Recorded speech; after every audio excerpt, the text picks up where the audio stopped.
minha banca de defesa. Puxa, quem é o seu orientador? Professor Ricardo Castilho. Legal, legal. Já sabe quem é a banca? Sim, vai ser o professor Renan Tamay, o professor Jucá, né? E as duas professoras que vão ser, isso é de defesa. Ah, legal. Parabéns, eu estimo toda a sorte do mundo aí para você. O tema da sua tese qual que é? O meu é a análise da inconstitucionalidade da utilização dos direitos de precedentes no Brasil e o acesso à justiça. Ah, que bacana, bacana. A gente teve agora, acho que foi no começo da pandemia, já foi por vídeo, né? A defesa de uma tese de doutorado em Jacarezinho sobre precedentes e o IRDR, né? Resolução de demandas repetitivas. Foi bem bacana, é um tema bem interessante esse. Professores, boa noite. Obrigado. Tá tudo bem? Estamos ao vivo. Por vídeo, a defesa de uma tese de doutorado. Já estamos ao vivo? Sim. Uma boa noite a todos. Boa noite a todos os acadêmicos, professores que nos acompanham através do canal do YouTube. Eu gostaria de agradecer a presença de todos vocês. Gostaria de agradecer a presença aqui junto comigo aqui nesta live do professor Ciro e um agradecimento especial ao professor Walter Cláudios. Uma honra muito grande tê-lo novamente aqui em nossa casa, vamos assim dizer, mesmo distante, mas estamos presentes em nossa casa. Muito obrigado por ter aceitado o convite, professor. Nós nos debatemos um pouquinho a respeito desse problema enfrentado, né, que nós estamos vivendo hoje, da questão do coronavírus, e um tema muito importante, que é essa relação, né, que nós assim podemos dizer, do coronavírus com os direitos fundamentais, né. Então, muito obrigado por o senhor participar com a gente aqui, e eu só queria até avisar os alunos aí que as perguntas poderão ser feitas normalmente via YouTube, que eu estaria anotando aqui, e no final da apresentação do professor, a gente pode passar essas perguntas aí para a gente poder discutir um pouquinho mais a respeito do tema. Então, podem ficar tranquilos, podem passar as perguntas que eu vou anotando aqui, tá bom? Muito obrigado a todos, tenham uma ótima roda de conversa, que é o tema da nossa live, né? E o professor vai falar sobre a pandemia do coronavírus e os direitos fundamentais. Professor, fique à vontade, o senhor tem o tempo que o senhor precisar, tá? Para a gente conversar. Legal. Eu agradeço muito poder estar conversando assim sobre um assunto tão relevante, tão oportuno, na presença de gente tão boa quanto meu amigo Almir, cuja amizade foi estreitada no âmbito da pós-graduação da Instituição Toledo de Ensino, né, onde nós ficamos mais próximos e trocamos, inclusive, algumas experiências etílicas. Eu devo fazer a confissão aqui de que o professor Almir é o meu melhor fornecedor de cachaça, né? Uma coisa assim, impressionante. Eu não posso deixar de fazer esse registro simpático, não é? E anuncio também o meu contentamento por estar participando dessa roda com o professor Ciro, justamente na véspera de uma qualificação acadêmica importante. Nós temos, claro, as limitações desse meio de comunicação, mas assim, se eu pudesse, né, eu os abraçaria a todos, e eu também transformaria essa conversa numa interlocução muito informal, cheia de apartes, de parte a parte. São algumas limitações que nos impõem a tecnologia, mas pelo menos ela permite que nós estejamos de alguma forma nos endereçando uns aos outros. Então, eu talvez não consiga acompanhar muito bem o chat, mas se o professor Almir receber aí alguma crítica ou alguma pergunta ou alguma construção, não hesite em fazer a advertência para a gente interromper aqui, retomar. O professor Ciro, da mesma maneira, se achar que algum aspecto merece ser esclarecido. Né, eu sempre tenho muito medo de que essas lives se transformem numa coisa muito unilateral. E aí, por conta disso, e também porque está todo mundo ficando meio louco nessa pandemia, eu, assim, nessa coisa de estar falando muito sozinho, eu resolvi montar essa nossa conversa em forma de perguntas. Assim, eu assumo a loucura. Estou falando sozinho mesmo. Eu mesmo, né? Com medo de falta de popularidade, eu mesmo faço as perguntas, eu mesmo respondo. Outro dia, aqui em casa, eu flagrei o gatinho de estimação miando sozinho. Portanto, essa loucura não é só humana, né? É a pandemia que está fazendo isso conosco. Então, eu vou utilizar essa forma, talvez, não é, de suscitar as questões por meio de indagações. A primeira indagação é a seguinte: quais direitos fundamentais acabam sendo afetados pelo coronavírus?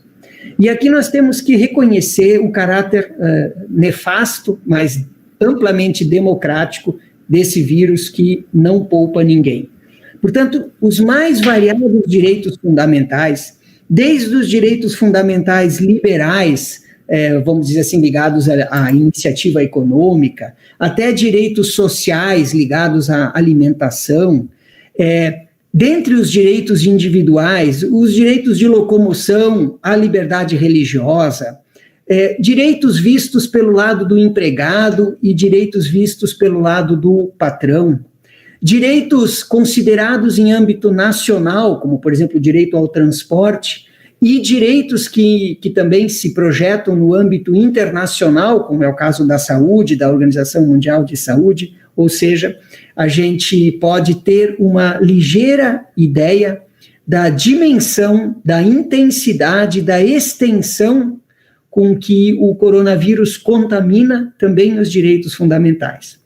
Claro que mais tarde a gente pode especificar alguns dos direitos fundamentais impactados, mas a pergunta, quais direitos fundamentais, a resposta é qualquer coisa do tipo um monte. Tem direito fundamental para todos os gostos sendo afetado. Uma outra indagação seria assim, mas afinal de contas, por que restringi-los? Porque a ideia de restrição passa logo uma percepção de minimização, de enfraquecimento, de agressão.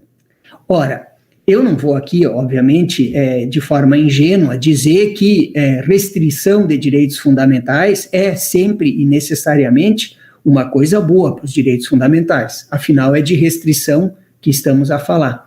Mas por que restringi-los pode também ser uma maneira de protegê-los, né?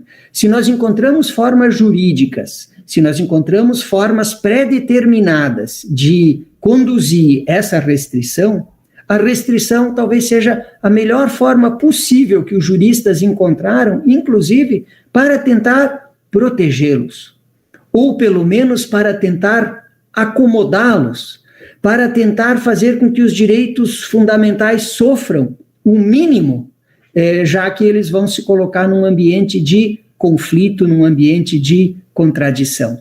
Então, por que restringi-los? Não apenas para ferrar com eles, mas também para, enfim, poder dar-lhes a conformação mais adequada num campo de exceção, né, como é esse da crise sanitária que se impõe.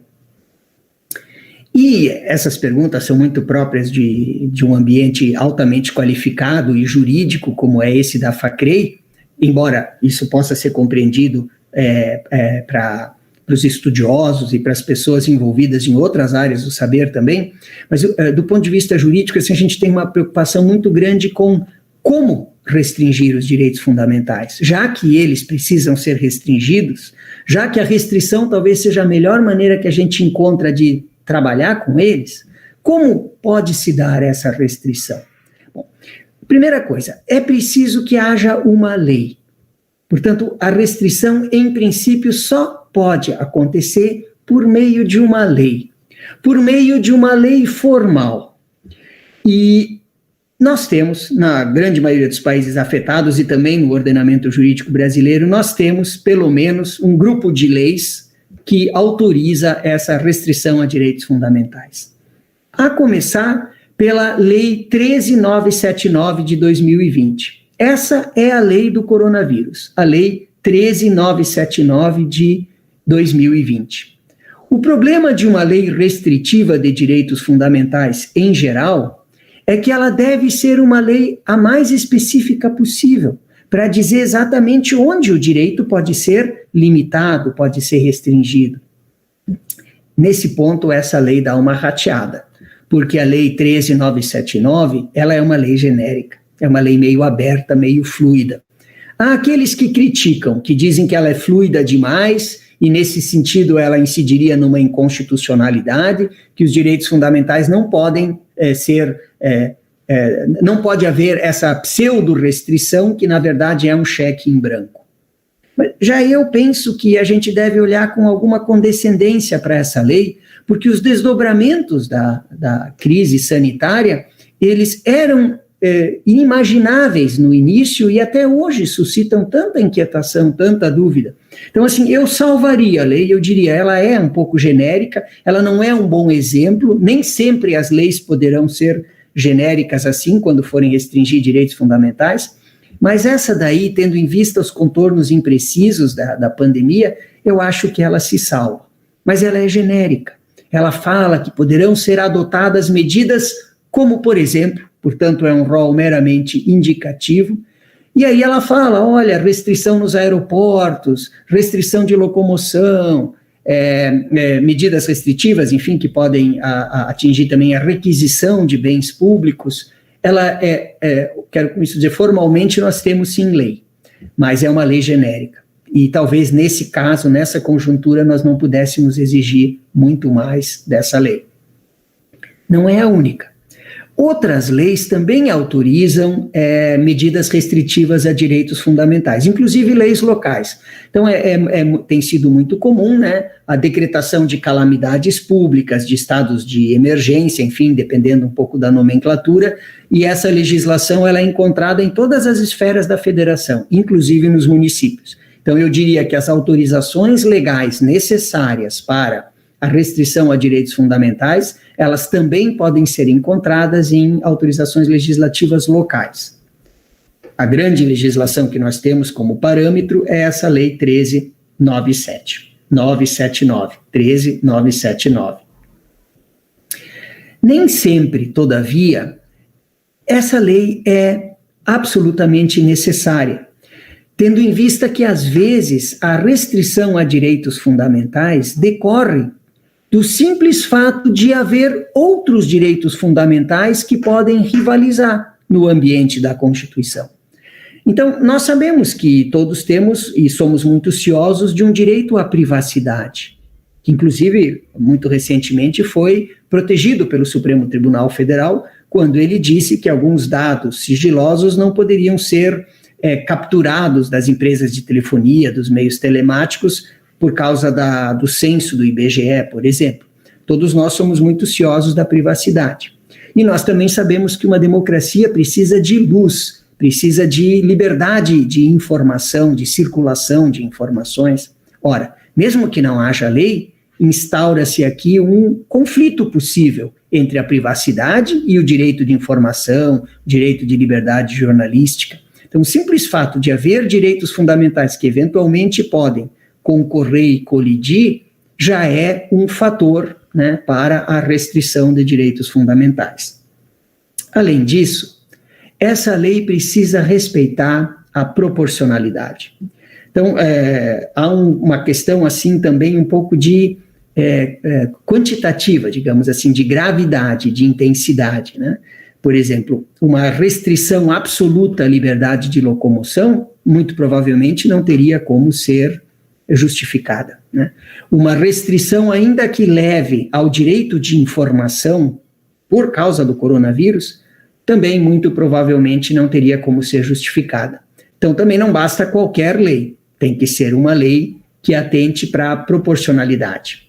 Proporcionalidade dava aqui ensejo para uma conversa, uma rave, né? A gente ia ficar conversando aqui até sexta-feira, a Facre ia dar uns Red Bull, aí, uns energéticos para nós, para que a gente aguentasse essa rave. A proporcionalidade é uma conversa toda que merece atenção, né? Mas, enfim, o que se quer dizer com isso é que essa lei precisa também estabelecer restrições que se mostrem adequadas para o atingimento dos fins, que se mostrem necessárias do ponto de vista dos ganhos, né, das perdas e ganhos, e ainda precisa ser devidamente dosada, que é aquilo que os teóricos chamam de proporcionalidade em sentido estrito. Por último, essa lei precisa, obviamente, ser derivada das autoridades competentes, né? Então, em princípio, os direitos fundamentais são restringidos por leis federais, mas quando há implicação de interesses locais, sejam eles municipais, estaduais, podemos também imaginar leis locais, né? Mas sempre leis editadas pela autoridade competente. Resumindo, Como restringir os direitos fundamentais na pandemia? Praticamente por meio de lei, embora conflitos de direitos fundamentais eventualmente possam surgir independentemente de lei, lei proporcional, medidas proporcionais e tomadas por autoridades competentes. Poxa, mas a gente está falando de restrição de direitos fundamentais por meio de lei e tal, então não seria o caso de estado de sítio? Tudo não seria mais fácil com a decretação de um estado de sítio? O estado de sítio não estaria mais habilitado para resolver um problema grave de crise e que inclusive prescindiria, e aí sim nós não precisaríamos aprovar leis, teríamos medidas que pudessem ser adotadas mais ou menos desde logo pelo chefe do executivo? Não seria o caso de decretação de estado de sítio? Bom, isso no começo da pandemia foi muito, muito aventado. Eu mesmo participei de um debate muito sério com o pessoal da segurança pública, que defendia veementemente que a melhor forma, a forma mais prática e incisiva de combater a pandemia seria mediante decretação de estado de sítio. Sabemos também que em outros ambientes constitucionais essa foi uma alternativa adotada. Eu acho que não me engano se disser, por exemplo, que a Espanha preferiu adotar uma medida, vamos dizer assim, que se aproxima um pouco do estado de sítio no Brasil. Mas eu acho que no Brasil não era o caso. Eu sou um vigoroso defensor de que nós não deveríamos ter, como de fato não adotamos, não decretamos o estado de sítio. Acho que não era o caso de estado de sítio. Porque, assim, a crise, o coronavírus, a pandemia da Covid, ela é anormal, ela é extraordinária, ninguém duvida. As autoridades internacionais já disseram isso. Mas a forma de enfrentá-la juridicamente consegue ser feita dentro da normalidade constitucional. Pode parecer meio paradoxal, não é? Mas uma crise anormal tem conseguido ser devidamente enfrentada com a aplicação normal da Constituição. As instituições estão sendo ativadas de acordo com a Constituição. O presidente da República tem editado medidas provisórias, o Congresso Nacional tem feito as avaliações e tem, inclusive, conseguido aprovar medidas legislativas com plenário virtual de uma forma muito rápida. O Supremo Tribunal Federal tem feito a crítica dessas medidas e, eventualmente, tem anulado, tem impugnado algumas dessas medidas. Os direitos fundamentais têm sido discutidos. A Constituição a sério tem sido suficiente para enfrentar essa anormalidade sanitária que é a crise do Covid. Então, nós não temos a justificativa, né, para exigir uma aplicação excepcional, anormal, que é o regime extraordinário do estado de sítio. Nós não temos encontrado justificativa. Quero com isso dizer, eu sou contra a decretação de estado de sítio e acho que eu tenho a meu favor a realidade, porque nós temos conseguido fazer esse enfrentamento sem essa necessidade. Tá bom, mas aí você vai me perguntar, pera lá, mas o que muda se fosse decretado o estado de sítio? Bom, alguma coisa muda. Primeiro, na decretação do estado de sítio há um evidente protagonismo do presidente da República, do chefe do Poder Executivo, de forma unilateral e muito provavelmente com o amparo, né, com a participação das Forças Armadas. Se nós entendemos, e no mundo inteiro há essa orientação, de que a pandemia excepcional deve ser enfrentada com os recursos normais que o ordenamento jurídico oferece, Congresso funcionando livremente, as autoridades sanitárias, esse regime de normalidade constitucional, não há uma justificativa para esse protagonismo forte do presidente da República e, eventualmente, até com o concurso das Forças Armadas. Outra coisa que mudaria, a restrição aos direitos fundamentais seria uma restrição muito mais forte, né? Haveria uma proteção muito menor aos direitos fundamentais. Só para se ter ideia, algumas restrições a direitos fundamentais que não caberiam, em princípio, elas poderiam ser tomadas na vigência de um estado de sítio, como diz a Constituição, restrições relativas à inviolabilidade da correspondência, inclusive correspondência eletrônica, ao sigilo das comunicações, a prestação de informações, que é tão relevante, tão importante, né, que a gente tem se batido tanto por isso, ela poderia sofrer uma restrição, inclusive a liberdade de imprensa, radiodifusão e televisão.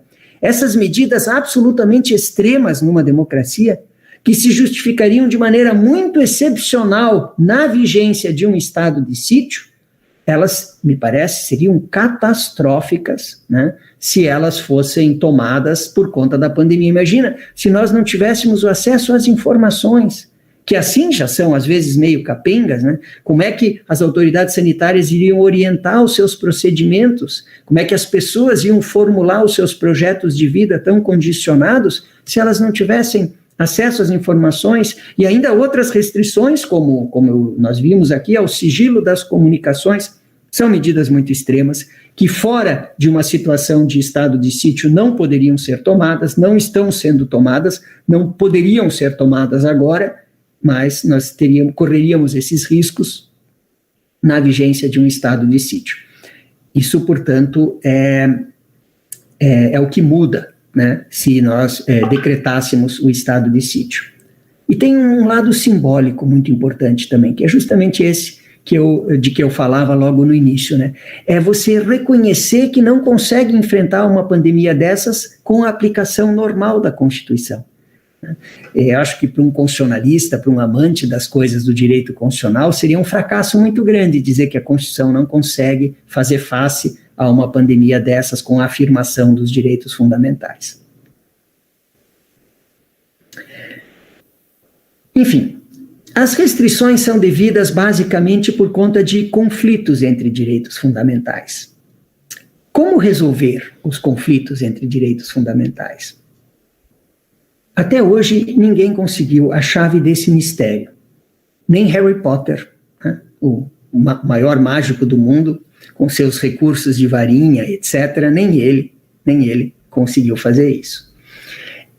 Mas, assim, nós temos que nos aferrar ao pouco de racionalidade que nos resta, né? Então, nos conflitos de direitos fundamentais, sobretudo, a visão iluminista de que são os critérios científicos que devem reger as respostas. E vamos dizer assim, uma informação adicional, com o menor sacrifício possível dos direitos em jogo, né? Então, quando houver sacrifícios, que esses sacrifícios, na medida do possível, né, que eles sejam os mais econômicos possíveis, o menor sacrifício possível às restrições à liberdade de locomoção, à abertura do comércio, etc. Mas vamos talvez transformar essa nossa conversa numa coisa um pouquinho mais concreta. Grupos de risco, como os idosos, por exemplo, eles não seriam discriminados, indevidamente discriminados? Eu tenho uma resposta muito caseira para isso. Não, claro que não, porque minha sogra é idosa e eu fico muito contente em vê-la confinada, né? De preferência com grades e um policial ameaçando ficar com a aposentadoria dela se ela pusesse o pé na rua.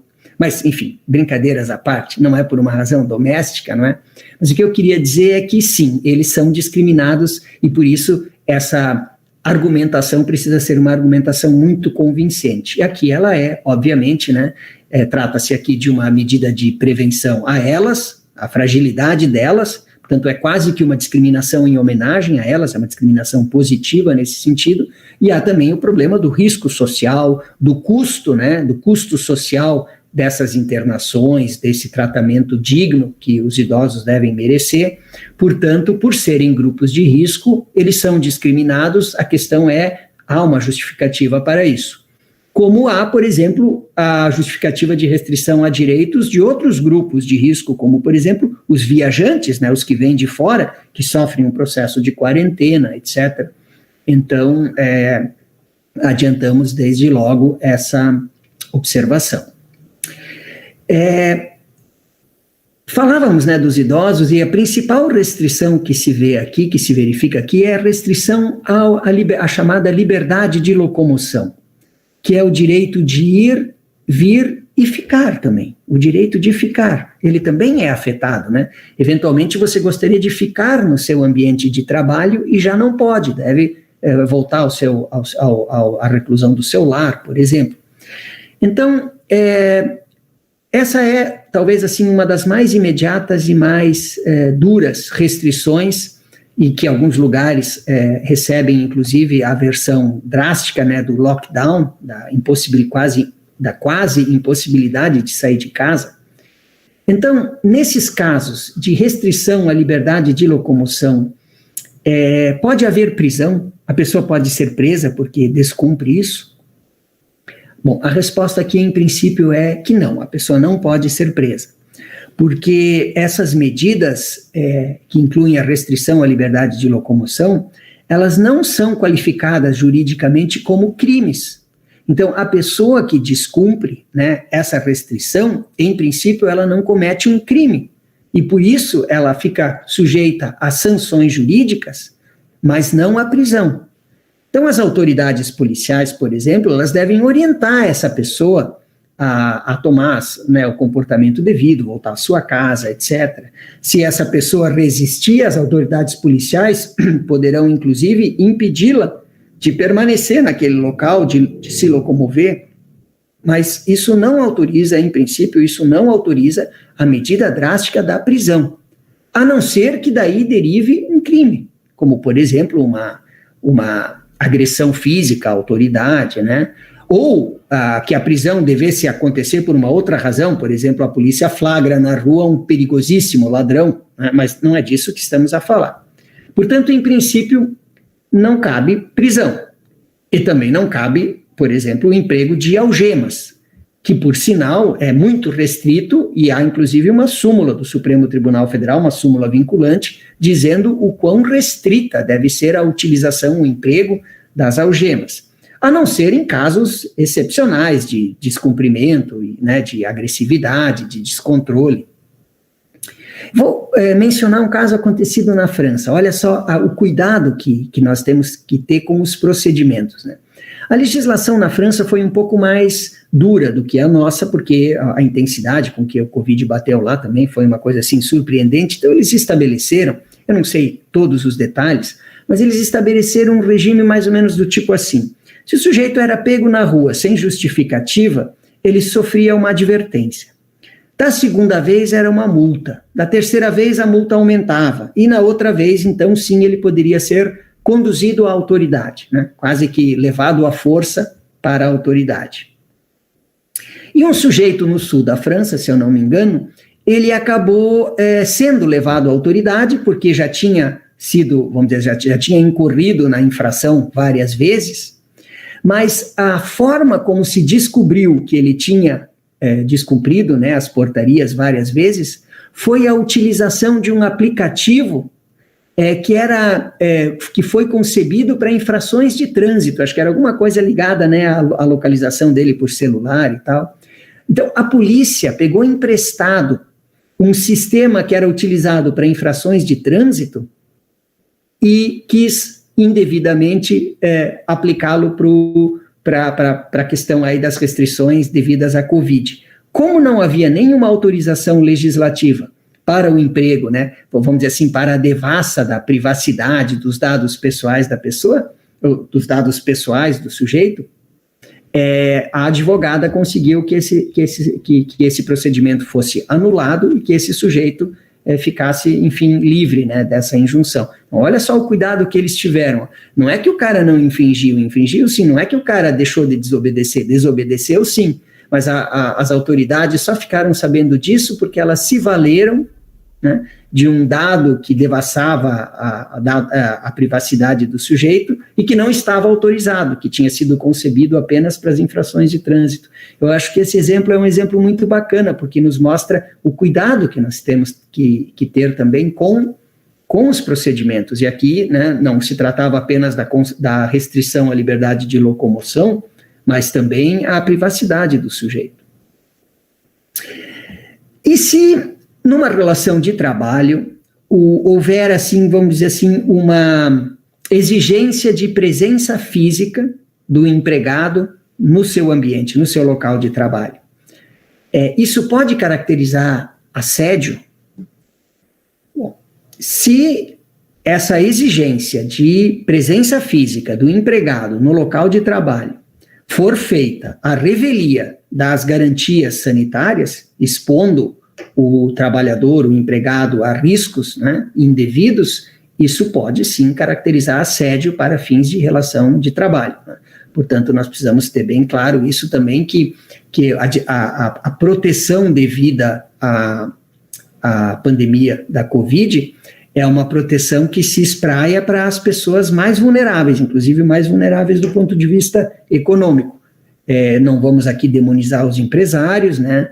São eles que garantem os empregos, que garantem os salários, que garantem os investimentos, mas não podemos deixar, do ponto de vista jurídico, de dizer que pode se caracterizar um episódio de assédio moral, né, se houver essa exigência de presença física num local sem as necessárias garantias sanitárias. Alguns países, poucos, adotaram medidas mais severas. Por exemplo, restrição de bebida alcoólica. Pode?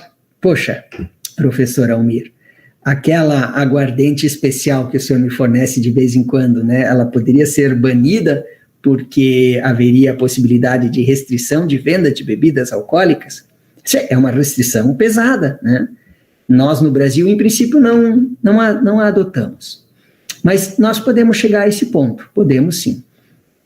Por exemplo, isso aconteceu na África do Sul. A África do Sul, que é um país conhecido, né, como um dos maiores exportadores de vinhos excelentes da região também serrana, né, da África do Sul, da região do Cabo. Na África do Sul se entendeu que era importante o banimento, né, do comércio, do tráfego, do consumo público de bebidas alcoólicas, por uma série de razões, né? Uma delas era para que se diminuísse o número de acidentes que levavam pessoas à rede hospitalar, que estava sobrecarregada com o atendimento das vítimas do Covid. Acidente de trânsito e, sobretudo, a violência, né? Há um índice muito grande de violência devida ao consumo exagerado de bebidas alcoólicas. Foi muito polêmico, os empresários do setor entraram com medidas judiciais, mas o governo conseguiu manter esse banimento relativo às bebidas alcoólicas, e os índices de violência caíram vertiginosamente, especialmente os índices de violência doméstica, que também são endêmicos naquela região do mundo como aqui. Quer dizer, os índices de violência doméstica, né, em que as vítimas são mulheres, eles, em parte, são devidos ao consumo exagerado de bebida alcoólica. Isso é potencializado num ambiente de isolamento social, e com o banimento do consumo de álcool, inclusive a violência doméstica, ela diminuiu bastante, né?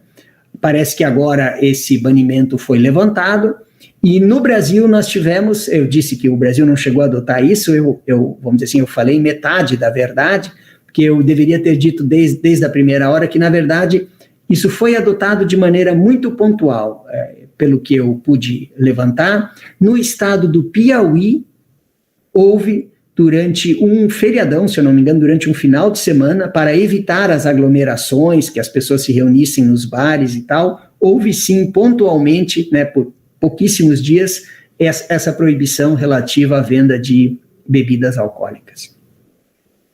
Ainda nessa perspectiva de talvez discutirmos, né, um pouco mais a miúde, assim, as restrições a direitos fundamentais, como é que fica esse negócio de fechar igrejas, que foi tão polêmico na primeira hora também? Porque, além de se tratar de uma liberdade muito importante, né, para cada pessoa, enfim, para a maneira como as pessoas lidam ou não com as suas inquietações metafísicas, com a sua busca pelo transcendental, as liberdades religiosas sempre foram consideradas, no âmbito dos direitos fundamentais, âmbitos extremamente sensíveis, né, extremamente preocupantes, que deveriam ser cuidados com muito zelo pelo direito. Agora, imagine numa época de insegurança geral como essa da pandemia, em que naturalmente os crentes, né, eles se apegam e precisam desse conforto espiritual, Portanto, a dimensão da restrição à liberdade religiosa numa época de pandemia é ainda mais dramática, né? As pessoas confrontadas com as suas fraquezas, suas fragilidades, confrontadas com a proximidade da morte, aquelas que creem, recorrem naturalmente às religiões. Mesmo assim, e por razões muito bem justificadas, seria, como de fato foi possível estabelecer, por exemplo, o fechamento das igrejas, o fechamento dos templos, né? Porque se estava muito mais preocupado com a razão sanitária da reunião dos fiéis. É pela reunião dos fiéis. Portanto, essa era uma proibição, uma restrição que poderia atingir os locais e as reuniões, mas não a própria liberdade de culto. Tanto é que algumas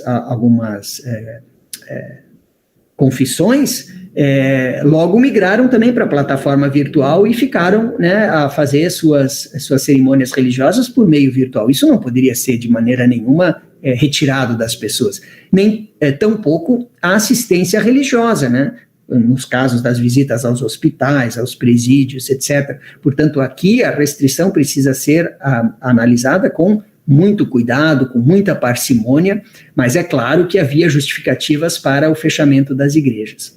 O que aconteceu? Num péssimo exemplo, o governo federal modificou o decreto de regulamentação dessa lei 13.979 e incluiu como atividades essenciais, logo no início, as igrejas e as casas lotéricas também. Quer dizer, na contramão do que sugeriam as autoridades sanitárias, na contramão do que se fazia em outros países que já estavam sendo assolados pela pandemia, o presidente da República considera igrejas, templos, atividade essencial que, em princípio, não estariam sujeitos ao fechamento. Como eu disse, do ponto de vista constitucional, me pareceu um equívoco muito sério. O Ministério Público Federal, em Duque de Caxias, no Rio de Janeiro, propôs uma ação civil pública, que recebeu uma liminar, o juiz concedeu a liminar para determinar o fechamento, e essa liminar, enfim, depois acabou sendo cassada pelo Tribunal Federal da Segunda Região, se eu não me engano, mas eu não gostaria aqui de deixar de fazer esse apontamento e também fazer o reconhecimento, né, pela atitude muito oportuna e bem posta do Ministério Público Federal, na pessoa do Procurador da República, Júlio Araújo, que propôs essa ação e obteve esse sucesso inicial com uma liminar favorável. Bom, vamos alternar um pouco, né, vamos dizer assim, da devoção religiosa para a licenciosidade do lazer, né? Vamos sair das igrejas e vamos à praia. Praia, né? Puxa, que saudade, ainda mais aí na região de Cornélio Procópio, em que a praia é uma coisa assim bem distante, né? Com esse friozinho e tal, praia, puxa, isso existe ainda. Praia.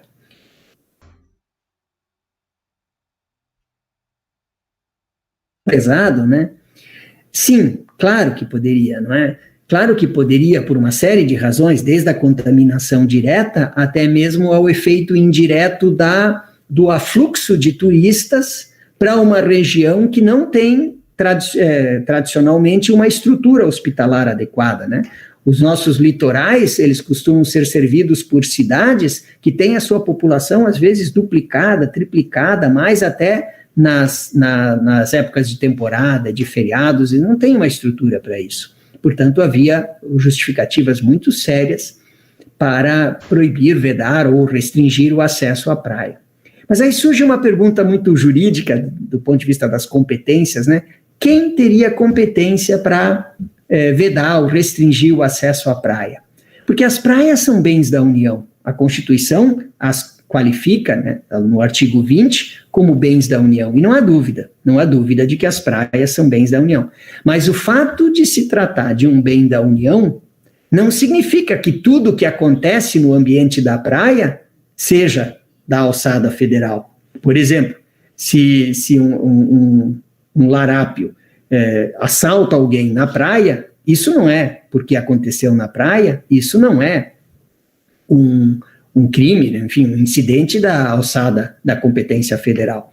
Portanto, embora seja a praia, o contexto, o ambiente da praia pode implicar o interesse da saúde local. Então, em princípio, quem tem competência para estabelecer essas restrições é a autoridade local, o que causou um pequeno ruído, vamos dizer assim, no início, né, que as pessoas diziam o seguinte: o prefeito não pode fazer isso porque a praia é federal.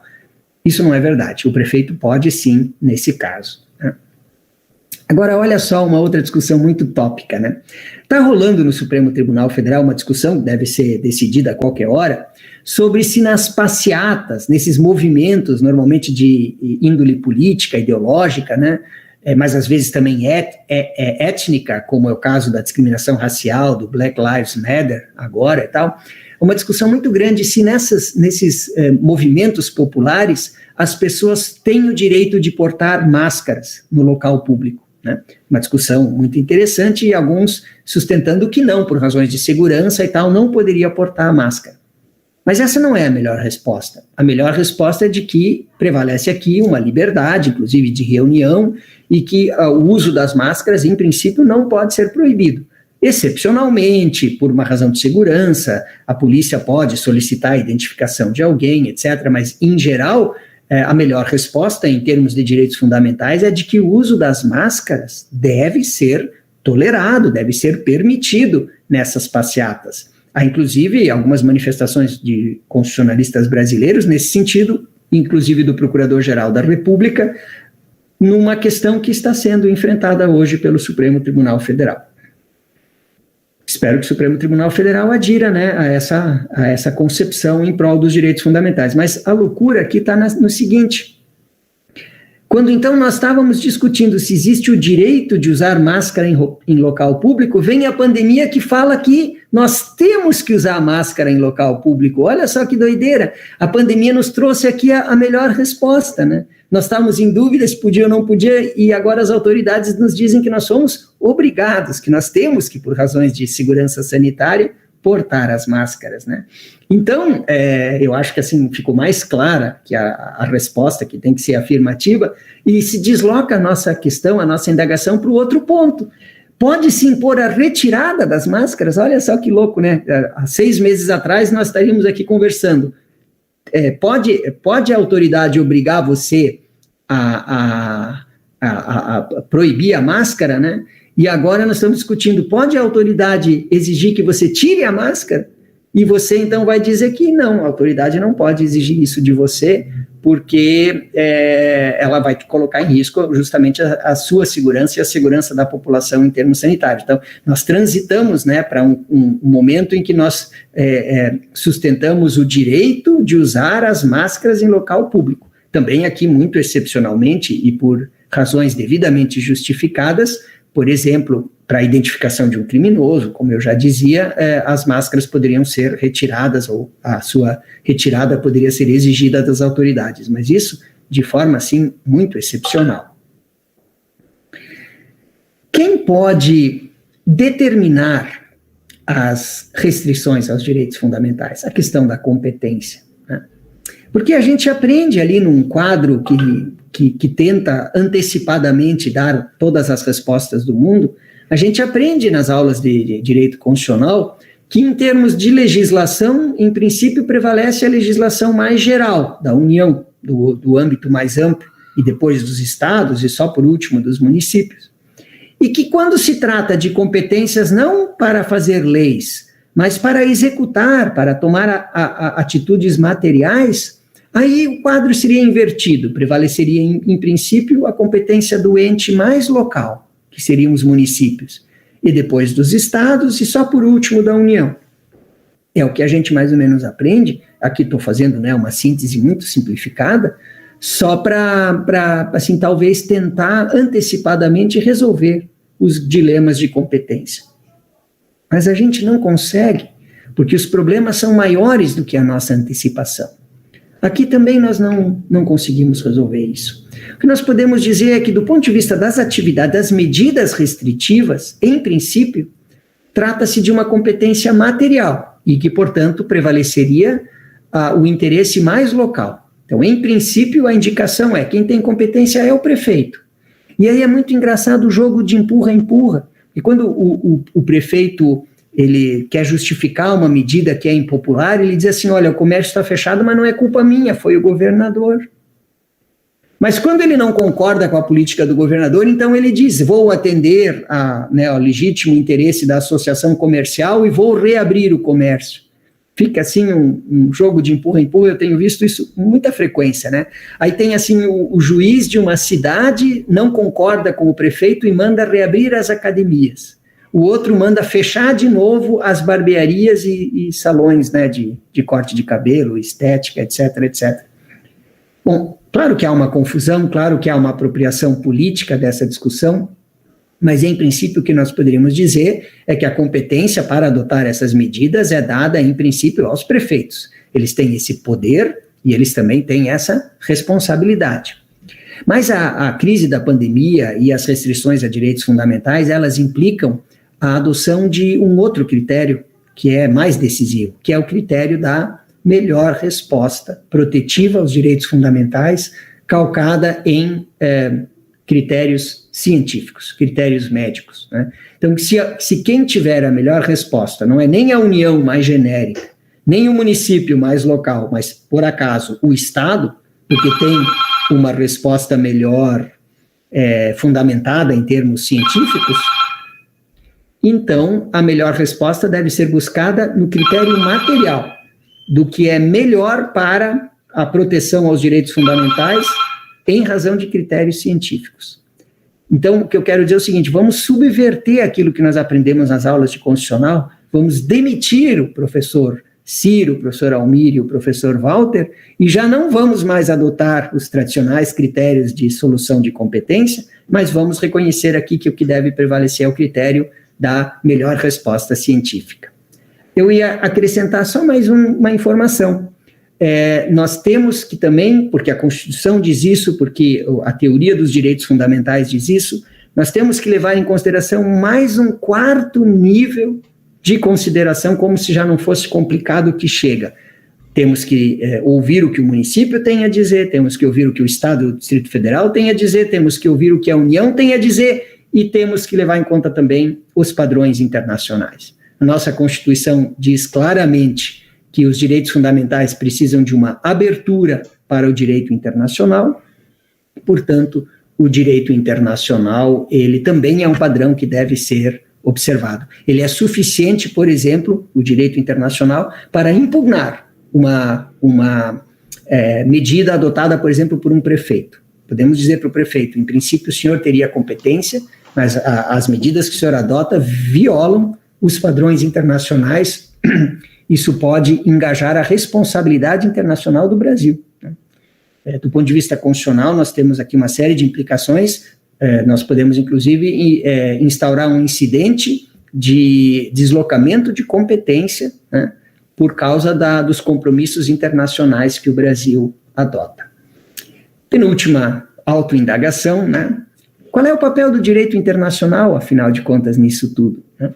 O Brasil, como eu disse, a Constituição fala claramente que nós, né, temos padrões internacionais que são vinculantes, especialmente no campo dos direitos fundamentais. Os parágrafos do artigo 5º dizem isso claramente. Mas o fato é que o Brasil faz parte do sistema da Organização das Nações Unidas. O Brasil voluntariamente aderiu. Portanto, ele se vincula aos pronunciamentos da Organização Mundial da Saúde, que decretou emergência de saúde pública de importância internacional. Fez isso com base no Regulamento Sanitário Internacional de 2005, que foi aprovado pelo Brasil por um decreto legislativo de 2009 e, para ser devidamente internalizado, foi também promulgado por um decreto do presidente da República. Sabe de quanto é esse decreto? Esse decreto é do dia 30 de janeiro de 2020, quando a crise já estava explodindo. Então, é muito interessante isso, né? O Regulamento Sanitário Internacional é de 2005. O Congresso Nacional tinha aprovado ele em 2009. E o presidente da República só promulgou, com validade no território nacional, constrangido pela emergência, né, de saúde pública internacional no finalzinho de janeiro deste ano de 2020. Enfim, digo isso como uma espécie de vergonha nacional, né? Que vergonha que o Brasil só veio adotar esse documento tão importante porque a crise estava batendo a nossa porta. Por que ele já não tinha aprovado antes, já que estava sabendo disso, já que o Congresso Nacional tinha se pronunciado, né? Vergonha, mas pelo menos isso está internalizado. O Regulamento Sanitário Internacional é norma jurídica vigente em território brasileiro. Então, a Organização Mundial de Saúde decreta emergência de saúde pública de importância internacional.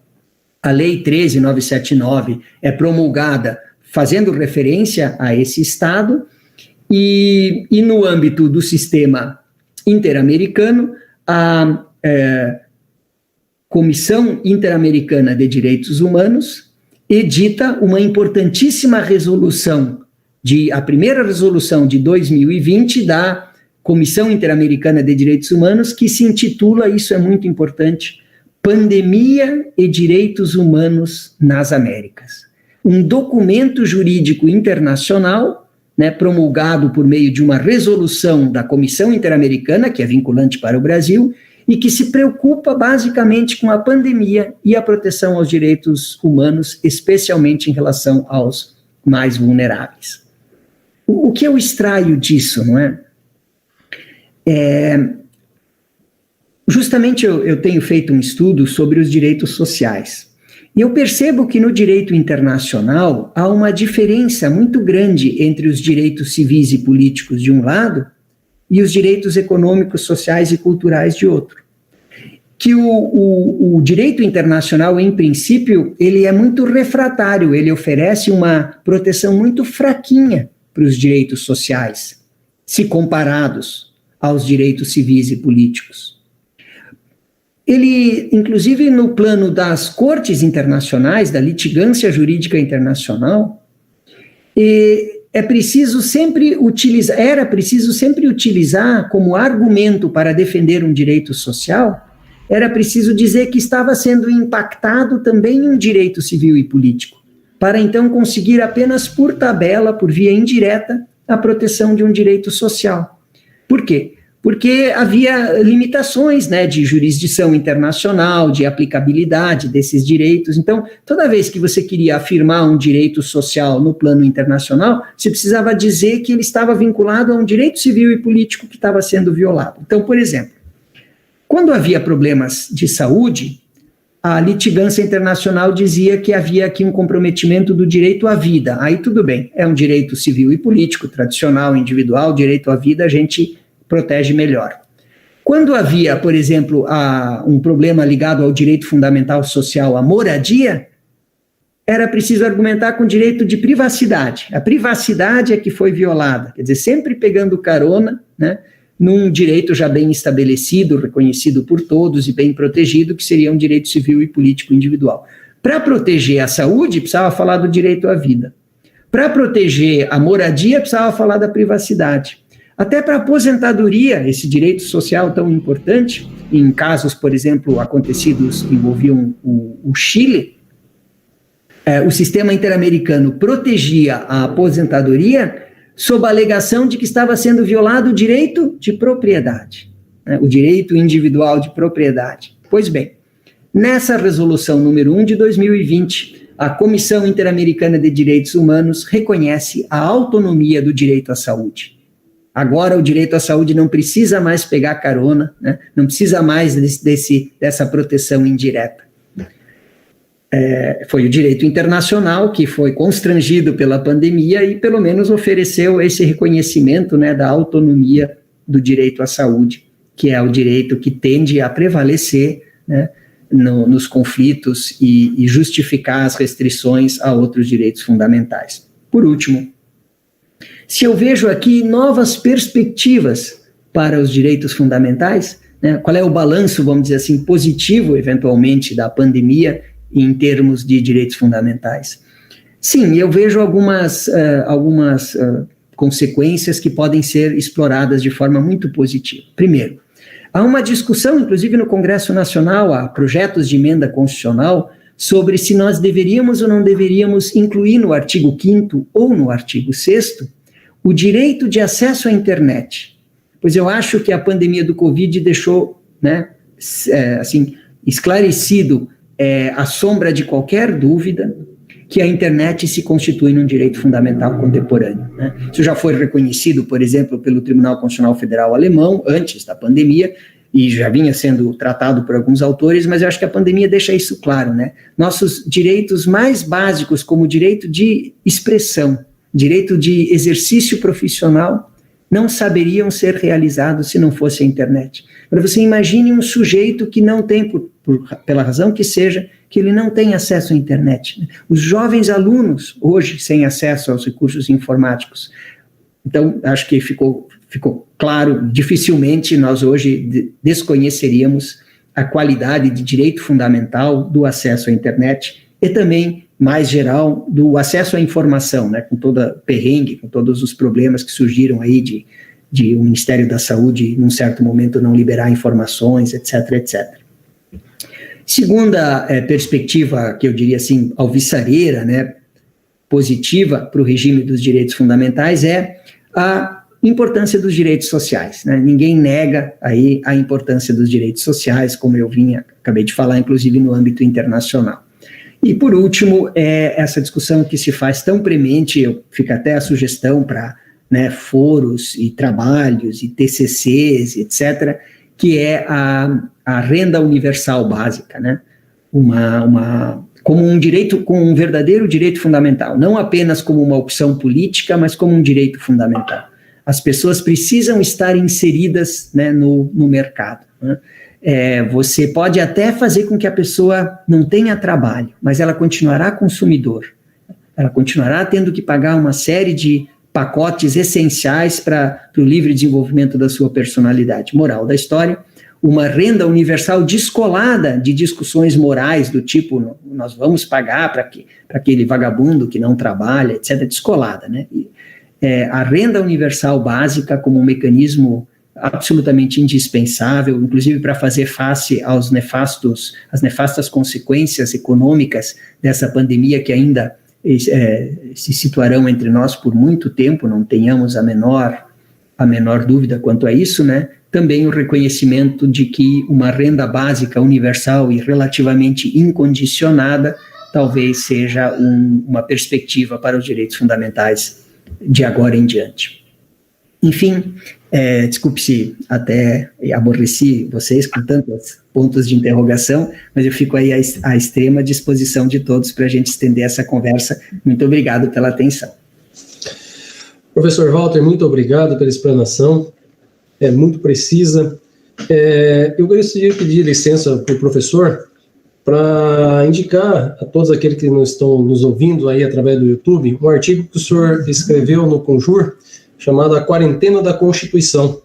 Então, o pessoal que tiver oportunidade, quem ainda não teve, ainda não conhece, não leu, para que vocês consultem o site aí do Conjur e leiam esse artigo, A Quarentena da Constituição, muito interessante e com algumas decisões aí do Supremo Tribunal Federal comentadas aqui pelo professor Walter.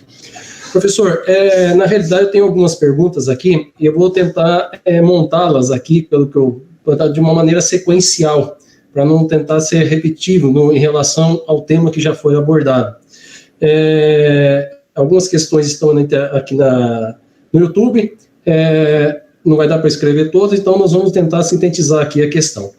A primeira delas, para já montar um bloco aqui de questionamento, saiu uma pergunta da professora Cláudia dizendo o seguinte: em que medida, especialmente durante a pandemia, deve ser assegurada a liberdade de expressão de grupos que questionam a legitimidade da ordem constitucional?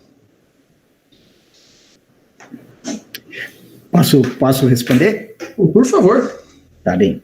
Professora Cláudia, eu agradeço muito a oportunidade de poder tecer uma reflexão sobre esse tema também tão importante, não é? E vejo que nós aqui pensamos na mesma frequência e dividimos as mesmas aflições, não é?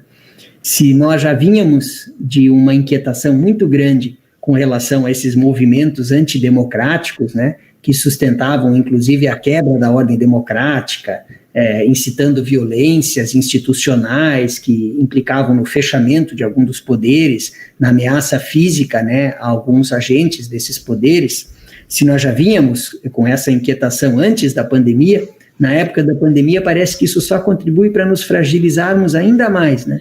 Nós não podemos sair de casa e ficamos assim pensando, mas meu Deus, será que eles vão fechar o Supremo Tribunal Federal?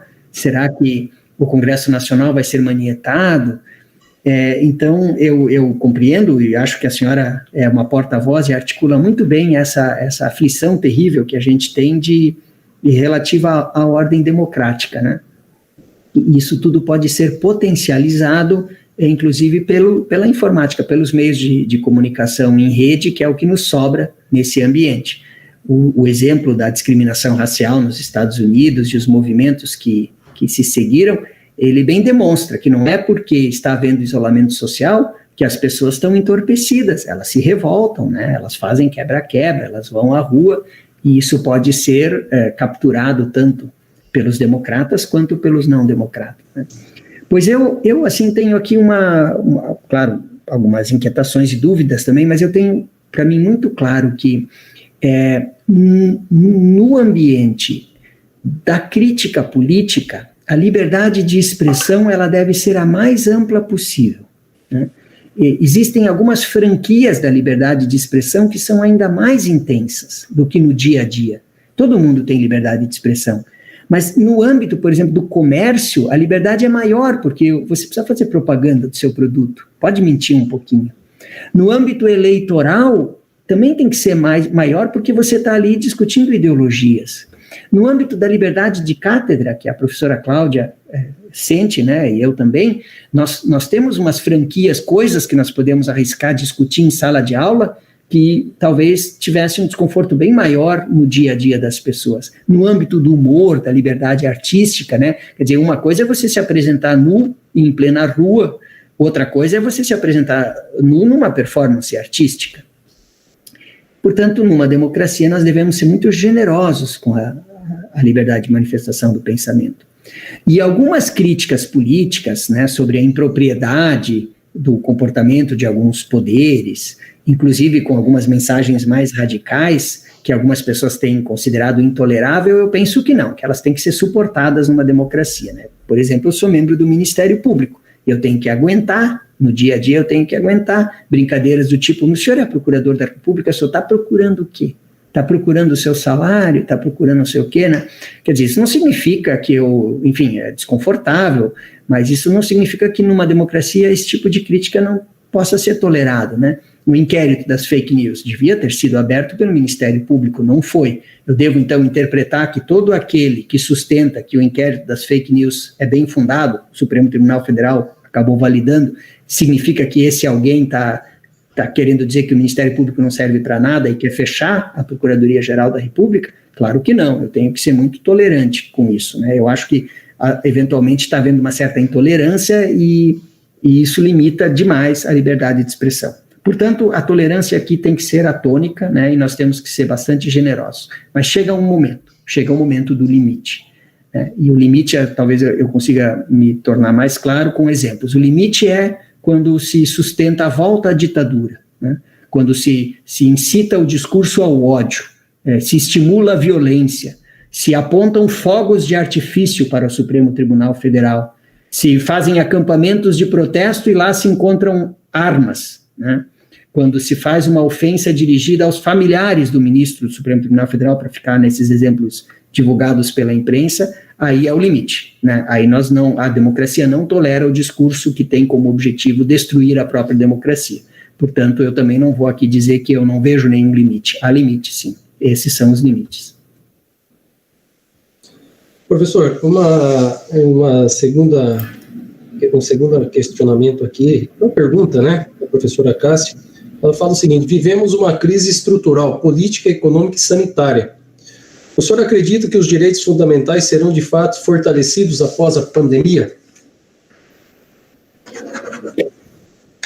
Olha, eu sou um otimista incorrigível, né? Logo na primeira hora que pulularam essas discussões virtuais, eu me lembro de um professor de direito constitucional muito, muito conhecido, que me perguntava assim, mas qual é o seu balanço final? Eu disse para ele, olha, pelo menos nós da área do direito, pelo menos uma conquista teremos, que é a abolição da gravata. Todo mundo já percebeu que gravata não serve para nada, que a gravata é absolutamente dispensável, e eu tenho a impressão que quando tudo isso passar e nós retomarmos, menos pessoas utilizarão as gravatas, elas serão portadas por menos tempo. Eu sou um otimista incorrigível. Então, eu acho assim que pelo menos em alguns lugares a questão, os direitos fundamentais, eles sofrerão um processo de afirmação. Por exemplo, no campo da saúde, é muito interessante que nós temos um crônico problema, né, de prestação deficitária da saúde pública, mas nunca houve um aporte tão grande de recursos, em tão pouco tempo se procurou estruturar as unidades de terapia intensiva com respiradores na medida do possível, etc, etc. Então, eu arriscaria dizer assim que eu pelo menos tenho o direito de ter esperança de que alguma coisa na saúde, até em termos percentuais de alocação de recurso, se ganha. E como eu disse, eu tenho a impressão que vai ser afirmado o direito de comunicação por meio da internet. Eu tenho a impressão que vai se discutir mais seriamente a renda básica universal como direito de assistência social, capitulado lá no artigo 203 da Constituição. Sim, eu acho que o resultado final dessa pandemia vai ser uma crise econômica profunda, eventualmente uma solidariedade, eventualmente um desemprego muito grande, mas, assim, no campo dos direitos fundamentais, nós temos bons motivos para ter esperanças. Espero que elas não se frustrem. Agradeço também, professora Cássia, a oportunidade de falar sobre isso. Professor Ciro, o senhor gostaria de fazer um comentário? Sim, professor, boa noite.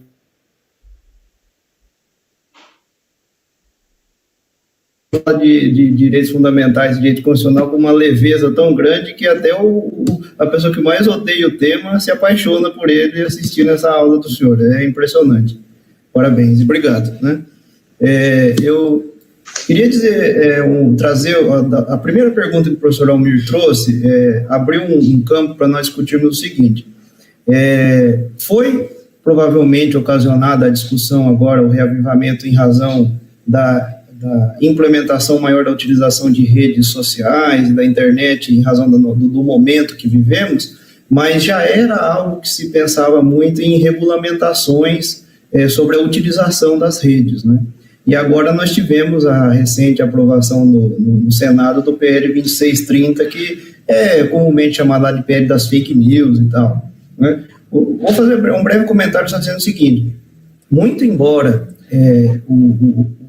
o argumento de votação disso fosse o combate ao anonimato, a possibilidade de identificação das pessoas para que elas pudessem ser eventualmente punidas, eu percebi, pelo menos uma opinião pessoal minha, que o projeto descambou para uma outra coisa, né, para algo que se aventura até na limitação da liberdade de expressão, que é o que o senhor acabou de falar para nós aí como uma coisa que deve ser ampla, né? E logicamente que com suas limitações que eventualmente até já temos dos crimes contra a honra e até coisas mais graves que podem ser praticadas, né? E eu confesso que, como estudioso também não do mesmo patamar de direito constitucional, fico bastante preocupado quando o Congresso Nacional utiliza-se num momento desse de plenário virtual, de limitação de discussão. Até nós vivenciamos aqui numa reunião, nós estamos aqui em 3, para falarmos, um precisa desligar o áudio para o outro ouvir e tal, e numa discussão no Congresso, num projeto de lei dessa magnitude, é extremamente importante a presença física das pessoas para que haja o debate de forma sem blindagem, né? Sem a blindagem do computador, né? Ficar atrás da proteção da limitação. Então, assim, o que o senhor pode falar para nós a respeito desse projeto e dessa possível ameaça aí a uma liberdade de expressão nas redes? Assim como o senhor professor Ciro, que está em vias de se submeter a uma banca, né, submeter a um trabalho, eu também tenho uma orientanda, a professora Tatiana Stropa, que já tem, inclusive, escritos e participações nesse âmbito do direito de comunicação. Tem uma orientanda que está em vias de defender a sua tese de doutoramento e que tem como título justamente a absoluta necessidade de regulação dos meios de comunicação social digitais como injunção, né, como requisito da democracia e do direito. Então, ela não vê, eu concordo com ela, óbvio, ela não vê outra alternativa para proteger os direitos fundamentais e o ambiente democrático, né, que deve reger os meios de comunicação social, sobretudo nas plataformas digitais, ela não vê outra alternativa senão uma regulação. Então é muito bacana, assim, porque o normal seria a regulação vir carregada de uma ideia de censura, de uma ideia de restrição, mas ela diz, não, olha, vamos analisar o que está acontecendo no mundo inteiro. É quase que a selva, é o domínio das grandes corporações, dos grandes meios, e se não houver uma regulação protetiva dos direitos fundamentais, né, nós estaremos, aqui, mais uma vez, na terra de ninguém, regida pela lei do mais forte. Ela diz que a regulação ela é o que sobra para os direitos fundamentais e para a democracia.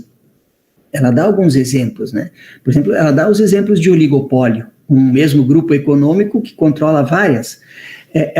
Por exemplo, ela diz o seguinte, olha, determinado recurso na internet de streaming, de baixar filmes e música, ele é mais rápido do que outros, porque está vinculado a um outro grupo econômico. Isso causa uma preferência indevida, pelo menos tecnologicamente, nós deveríamos poder ter esse leque de opções.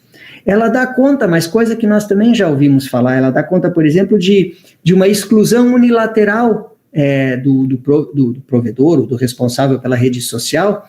Por exemplo, teve o caso de uma pessoa que fazia aplicações estéticas em mulheres que sofriam mamoplastia, né? Então, elas tinham uma reconstituição e essa pessoa fazia alguns detalhes estéticos para ficar mais bonito, para a autoestima da mulher e tal. A rede social cortou a página dela porque exibia seios, sem ter dado oportunidade para ela se justificar e tal. O próprio Ministério da Educação, se eu não me engano, teve há um tempo atrás uma página retirada, porque houve uma má interpretação de um conteúdo, imagina, do Ministério. Conclusão, se não houver aqui uma regulamentação, nós mesmos, a questão do direito ao esquecimento, né, daquelas informações, a questão dos critérios para busca, né, você faz uma busca acadêmica, você quer saber uma decisão do tribunal e tal, e começa a haver uma filtragem do tipo de informação que vem até você, você já não sabe se a informação que está vindo é a estatisticamente mais relevante e tal. Então, assim, eu prestando atenção no trabalho da professora Tatiana e outras coisas aí, eu chego à conclusão de que se nós assumirmos essas premissas cuidadosas, que nos afastem de censuras e tal, nós precisamos também de uma regulação, porque o outro lado é o mundo do mais forte e tal, né? Agora, eu concordo com a sua inquietação, assim, no sentido de que esse projeto que veio de ser aprovado, ele foi aprovado num certo momento e acabou tendo uma queda, né, vamos dizer assim, uma licenciosidade em relação a certas proteções à vulnerabilidade dos nossos dados pessoais. Talvez isso precise ser consertado, eu não analisei cuidadosamente os vários dispositivos. O que eu acho é que o potencial destrutivo da utilização equivocada, que pode destruir, por exemplo, a credibilidade acadêmica de qualquer um de nós, né, basta que um grupo aqui reproduza uma série de informações que você não conseguirá nunca mais, por mais que você resgate os fatos e as informações, você nunca mais conseguirá restabelecer a sua imagem pública. Então, eu acho que quando chegamos nesse ponto de vulnerabilidade, de riscos, o direito ele precisa ser convocado, inclusive pela sua vertente mais repressora, que são coisas muito graves que estão acontecendo aí. Portanto, eu não vejo com maus olhos, em princípio, que haja uma lei, né, em relação às fake news, não vejo. Agora, eu concordo que se nós formos analisar o que está acontecendo no Brasil hoje, talvez não só o ambiente não seja mais adequado para a gente estabelecer esse tipo de regulação que depois vai perdurar, como ele talvez tenha sofrido um viés momentâneo, né, que distorça um pouquinho a sua verdadeira finalidade. Quanto à presença física e ao Congresso Nacional, eu sou um pouco mais leniente, eu acho que eles também tentam se adaptar, né? Por exemplo, a mudança de data das eleições parece que é algo que precisa acontecer para a proteção da saúde da população. Mas eu não vejo nada mais importante para a presença física dos políticos, externando seus pontos de vista. Como isso não é possível, ou nós aceitamos a maneira que o Congresso tem de trabalhar, ou nós ficamos sem, né? Então, talvez aqui com relação a essa coisa da presença física do Congresso Nacional eu seja um pouco mais leniente. No mais, eu adiro inteiramente às suas ponderações. Professor Walter, obrigado. Tem mais uma questão só a respeito da liberdade de imprensa, e outras questões ela foge um pouquinho dessa área. E eu estou falando aí do trabalho da Tatiana, né, doutoranda Tatiana, ela está com a gente na live, acompanhando, e agradecer a presença dela, da professora Nívia, que esteve com a gente ontem também. Muito obrigado a todos que estão participando com a gente. É um acadêmico, João, ele pergunta o seguinte: se o direito fundamental de liberdade de imprensa não pode estar gerando um conflito entre os três poderes nesse tempo de pandemia, se esse conflito não está surgindo justamente pela essa liberdade de imprensa. Uhum. Poxa, que bacana que é uma questão assim complexa, né? Mas eu diria assim, em princípio, que é papel dos meios de comunicação social, né? A tradicional imprensa e os outros, é papel da imprensa desestabilizar, provocar uma crise entre os poderes, né? Esse é um dos papéis da imprensa. Por isso mesmo que a Constituição diz que eles devem funcionar com relativa autonomia, mas com um relacionamento harmônico. Portanto, tem que haver uma comunicação. E aí a imprensa, o que eu quero dizer é mais ou menos o seguinte: onde tem que ser solucionados os problemas, as crises entre os poderes, é no judiciário, que é o lugar da aquietação, da coisa julgada, da definitividade. A imprensa é o lugar, né, do embate de ideias, da exploração das contradições. Então, assim, eu talvez só divirja um pouquinho da perspectiva. Assim, eu não vejo, quando a imprensa cultiva um pouco a crise entre os poderes, eu não vejo isso como necessariamente um equívoco da democracia. Eu vejo como uma possibilidade de externar. Ainda bem que os conflitos se externam por meio da imprensa, porque senão um ia pular no pescoço do outro, né? Mas é claro que existe como em todos os ambientes humanos, e no nosso não seria diferente, nem na academia, nem nas nossas profissões jurídicas que não sejam didáticas, existe a tendência, existe o ponto de vista exacerbado, não é? Então, assim, nós sabemos que hoje, com esse cenário altamente dividido no ambiente político brasileiro, a imprensa também não está imune. Então, o que nós vemos uma parte da imprensa que é absolutamente leniente, né? Não faz crítica nenhuma, por exemplo, à condução da política de enfrentamento à Covid. Imagina, o mundo inteiro está desmoronando, todo mundo está discutindo isso, você liga a televisão lá, ou entra num certo canal do YouTube, e parece que está tudo cor-de-rosa, ninguém fala nada disso. E tem aquela outra imprensa que talvez, sei lá, bem ou mal intencionada, só fala de morte, só fala de tragédia, parece que é o Fred Krueger, parece que é, né, um desses filmes de terror na sua enésima temporada. Isso é democracia. Então, eu não vejo, assim, vamos dizer assim, um aficionado por informação, né, procurando ler alguns jornais por dia, quando dá, procurando assistir a algumas emissões, inclusive estrangeiras, quando dá. Eu não digo que esse seja uma receita de felicidade para todo mundo, porque meu filho prefere ver jogo de futebol e eu às vezes cedo ao convite dele, né? Mas como um aficionado, um consumidor ávido por informações, eu acho que assim a imprensa não tem extrapolado do seu papel, né? Tem feito uma crítica por exemplo, até mesmo ao Supremo Tribunal Federal, eventualmente, né, mencionando decisões que parecem ativistas demais, tem feito uma crítica ao Poder Legislativo, tem feito uma crítica ao Poder Executivo. O que eu vejo, assim, é que os poderes também, muitas vezes, não se esmeram em ter uma relação harmônica com a imprensa, que seria o quarto poder, né? E aí eles começam a privilegiar financeiramente, né, destinar mais recursos a um grupo do que ao outro, a boicotar jornalistas de um determinado grupo em relação ao outro. Então, assim, se há uma animosidade, a culpa certamente é da imprensa, como você disse bem na sua pergunta, mas, assim, se há essa animosidade, o governo também não faz muita força para reverter o quadro, né? Enfim, eu sou, como eu disse, sou um entusiasta do papel da imprensa numa democracia. Obrigado, professor.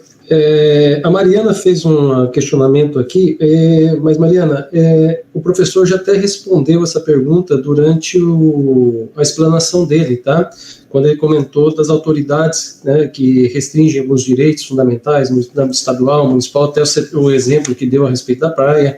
Então, essa pergunta sua já foi respondida, tá? Durante a explanação do professor, tá bom? Mas, em todo caso, muito obrigado pela participação. Um acadêmico nosso, o Andrei, ele pergunta o seguinte: com o Supremo Tribunal Federal atribuindo poderes aos municípios para poder sobrepor medidas tomadas pelo Estado, não se estaria criando um clima de instabilidade jurídica, visto que não há uma uniformidade nas decisões? Perfeito, Andrei. Essa, assim, também, logo na primeira hora foi a inquietação, né? Mas, poxa vida, nós temos mais de 5.000 municípios, inclusive municípios simpaticíssimos, como Pouso Alegre, no sul de Minas Gerais, de onde vem a professora Nívia, né? Que esteve participando ontem, professora qualificadíssima, e com quem eu tenho a honra de dividir um artigo justamente sobre esse assunto, sobre esse tema. Então, faço aqui também o registro a professora Nívia. Mas então, Andrei, parece, né, com as desculpas antecipadas por uma expressão politicamente incorreta, mas, enfim, quem trabalha com minorias e é também atuante na área dos direitos fundamentais, acho que pode usar o pretexto da cultura para falar assim que aqui o que parece que rola é o samba do crioulo doido, porque são 5.000 municípios e parece que cada um atira para um lado, né? É o risco, há um risco, claro, há um problema que nós temos que reconhecer como um problema. Agora, resta saber, não seria pior se nós, num país tão diverso, tão diferente, né, do ponto de vista econômico, climático, demográfico, etc., como é diferente uma mega cidade como Londrina, né, e uma pequena cidade como, sei lá, Barracão, para usar exemplos do Paraná, será que não seria pior se nós quiséssemos homogeneizar e oferecer respostas prontas e padronizadas que ignorassem toda essa diferença, né? Por exemplo, outro dia eu estava vendo o caso de um município que tinha reaberto algumas atividades comerciais, porque ele dizia o seguinte: olha, embora talvez a situação sanitária não fosse a mais adequada, o fato é que nós vivemos um fenômeno de conurbação.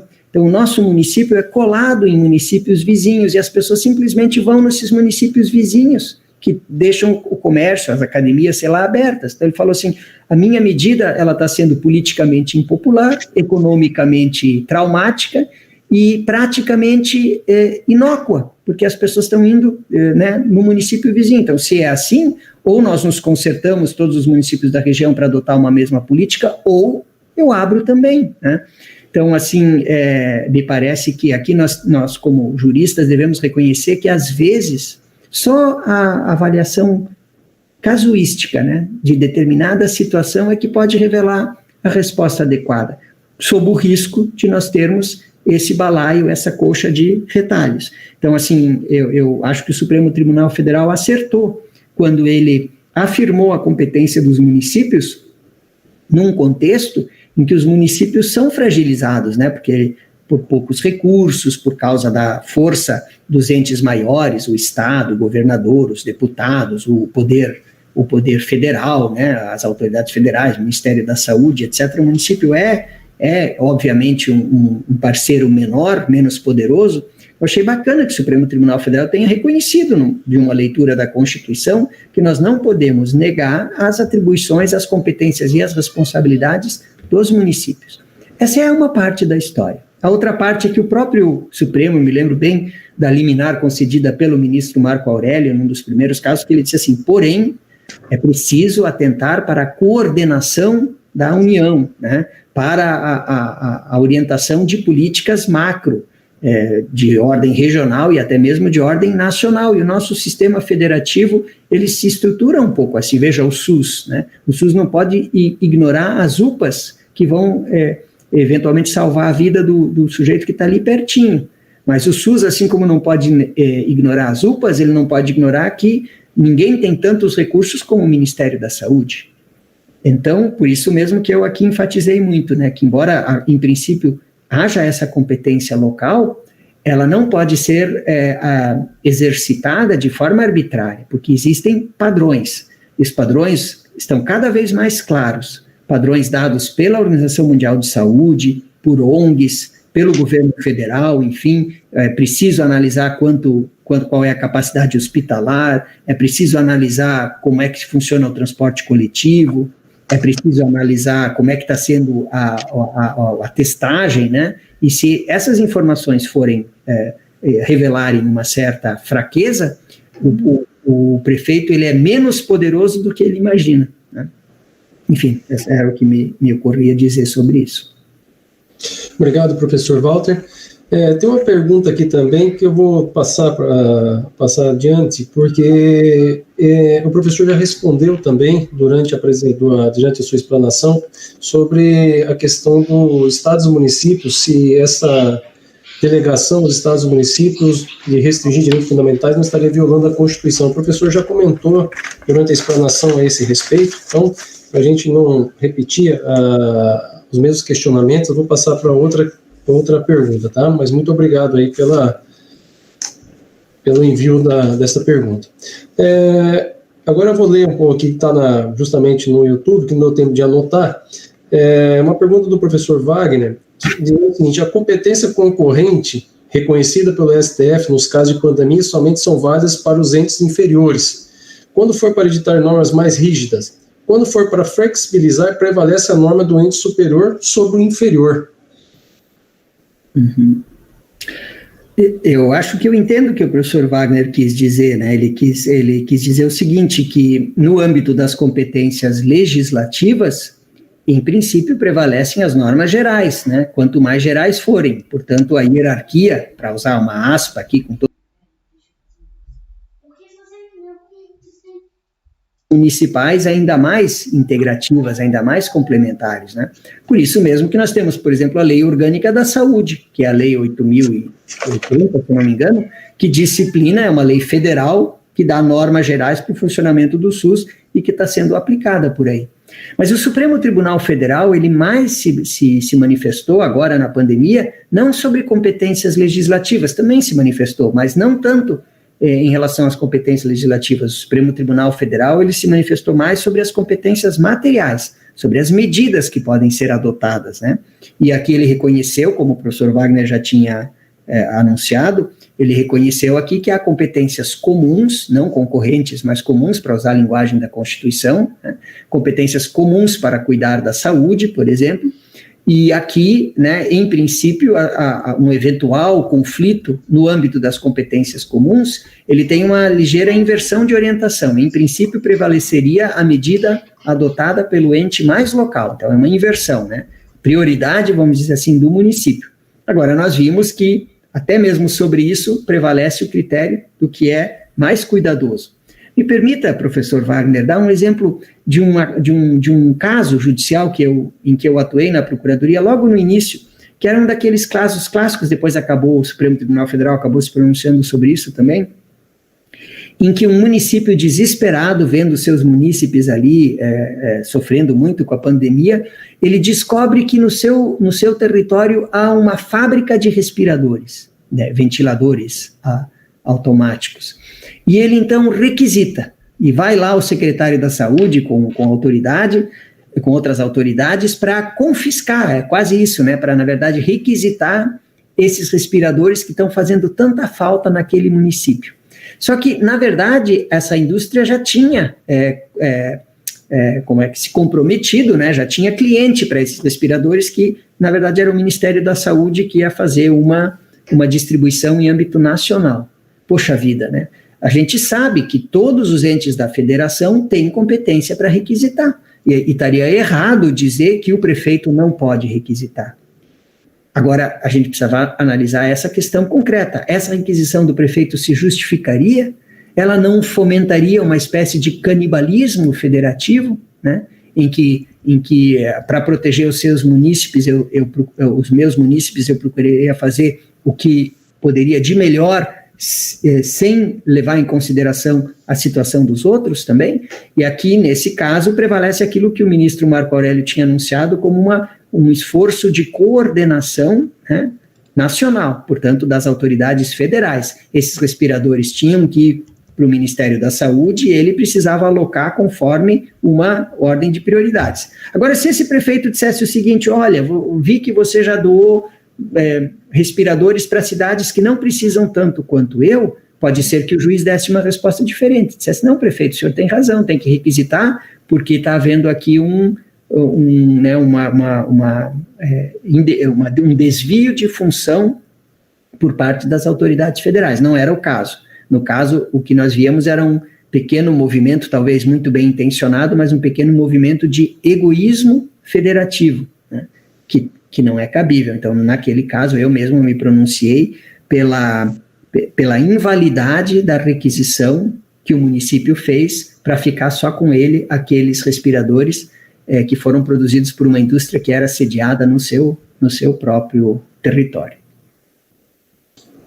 Professor, temos mais uma pergunta, a última pergunta, e é uma pergunta bem interessante da Mariana, perguntando o seguinte, o senhor acha que o ativismo judicial é uma forma constitucionalista para resolver a resolução de conflitos entre direitos fundamentais na pandemia? Muito bacana, Mariana, o ministro Barroso, ainda esses dias se pronunciou, né, numa fala sempre muito clara e muito simpática, no programa Roda Viva, que é um programa interessante, e esse é um discurso recorrente que tem empolgado a doutrina no mundo inteiro, né? Se for consultar as revistas e as publicações específicas, você verá que na França eles discutem isso, nos Estados Unidos eles discutem isso, na Alemanha eles discutem isso, no Brasil também. Olha, como diz, por exemplo, o professor Daniel Sarmento, a questão não é só de ativismo, mas é de saber se esse ativismo é para o bem ou se esse ativismo é para o mal, né? Eu diria, por exemplo, que a decisão do Supremo Tribunal Federal com relação ao inquérito das fake news foi uma decisão ativista, profundamente ativista. A qualificação de se ele acertou ou errou, eu seria suspeito porque eu sou integrante do Ministério Público, né? Mas o que eu acho é que numa Constituição como a nossa, com o arranjo institucional que ela dá e com o catálogo de direitos fundamentais que ela impõe, não tem como um judiciário desempenhar a sua função sem ser ativista, porque ele é um dos poderes que é chamado à colação, né? E o Congresso Nacional não hesita em, eventualmente, enfrentar o ativismo do Supremo Tribunal Federal com outro ativismo político. Por exemplo, o Supremo Tribunal Federal fez uma avaliação ecológica de que não podia ter aquele episódio lá parecido com o peão boiadeiro, né? Como é que se chama? Aquele episódio no Nordeste lá, muito forte. A vaquejada. Vaquejada, que é culturalmente tão importante no Nordeste. O Supremo Tribunal Federal fez uma leitura ecológica, foi coerente com a sua jurisprudência, e eu acho que o Supremo Tribunal Federal acertou quando ele interveio para dizer que aquilo não era mais consentâneo com a preocupação ecológica que a gente tem hoje, com base na Constituição, uma decisão profundamente ativista. O que aconteceu não foi suportável, né, pelo ambiente político, e o Congresso Nacional fez uma emenda constitucional superando a decisão do Supremo. O Supremo Tribunal Federal poderia ter tentado invalidar essa emenda constitucional, não teria sido a primeira vez, mas o Supremo Tribunal Federal compreendeu aqui que no jogo de poderes, o Congresso Nacional teve a segunda rodada. Então, assim, eu vejo assim que esse ativismo ele é absolutamente necessário e ele encontra também seus antídotos, seus combates no ambiente democrático. Quase todas as decisões assim que me vêm à cabeça como grandes decisões seriam talvez classificadas como decisões ativistas, né? Por exemplo, quando o Supremo Tribunal Federal fala que ninguém melhor do que a mulher mãe para saber se leva adiante uma gravidez de feto anencéfalo, aquele feto que não sobreviverá, com certeza não, ninguém melhor do que a mulher para decidir, porque ela pode ser uma mulher profundamente religiosa que diga, eu quero levar avante essa gravidez até o fim, esse ser amado, e pode ser uma mulher que diga, isso será um sofrimento muito grande para mim, sem sentido, mas assim, não há nenhuma autoridade do mundo que possa ser tão machista a ponto de impor a essa mulher essa decisão. E o Supremo Tribunal Federal disse a interrupção da gravidez de feto anencéfalo, embora não esteja prevista no Código Penal, será considerada, né, uma excludente de crime. O Supremo Tribunal Federal foi ativista aqui, eu diria ainda bem. Né? A decisão sobre a criminalização da homotransfobia, né, em que eu tive honra de poder, de alguma forma, participar da discussão no Supremo Tribunal Federal, inclusive, a criminalização da homotransfobia, imagina, não me ocorre assim uma outra corte constitucional no mundo que tenha, né, usando uma linguagem informal, tenha criado um crime. Mas espera lá, né, o país é um dos mais violentos em relação à homotransfobia. Conta-se, né, por hora o número de agressões sérias. O Supremo Tribunal Federal viu que o Congresso Nacional está cheio de projetos de lei e não legisla sobre isso porque tem resistência política e tal, não quer desagradar. O Supremo Tribunal Federal pegou uma lei do próprio Congresso Nacional, com tipos penais do próprio Congresso Nacional, entendeu que era uma forma de racismo. Aliás, já tinha decidido de uma forma parecida antes. E o Supremo Tribunal Federal deu uma proteção temporária, enquanto o Congresso Nacional não faz a lei, deu uma proteção para essas pessoas tão vulneráveis, um episódio dramático de ativismo, né? Então eu costumo dizer, assim, carregando um pouco nas tintas, né, que eu sou um ativista, cara, eu curto ativismo do Supremo Tribunal Federal, sei os riscos que isso pode provocar, sei das restrições, dos limites democráticos, juízes não são eleitos, etc, etc, mas em princípio, assim, eu acho que o ativismo é um negócio importante, que veio para ficar e que tem mais vantagens do que desvantagens. Professora, eu não sei, Mariana, não é? Eu não sei se concorda comigo, mas muito sinceramente esse é o meu ponto de vista. Professor, eu ia encerrar, mas surgiu uma pergunta interessante que diz respeito ao Ministério Público.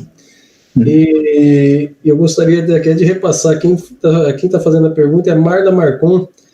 Ela coloca assim: neste momento em que o Ministério Público deveria dar as mãos, o CNMP restringiu a atuação do Ministério Público Federal para atuar no controle de atos emanados pelas autoridades federais.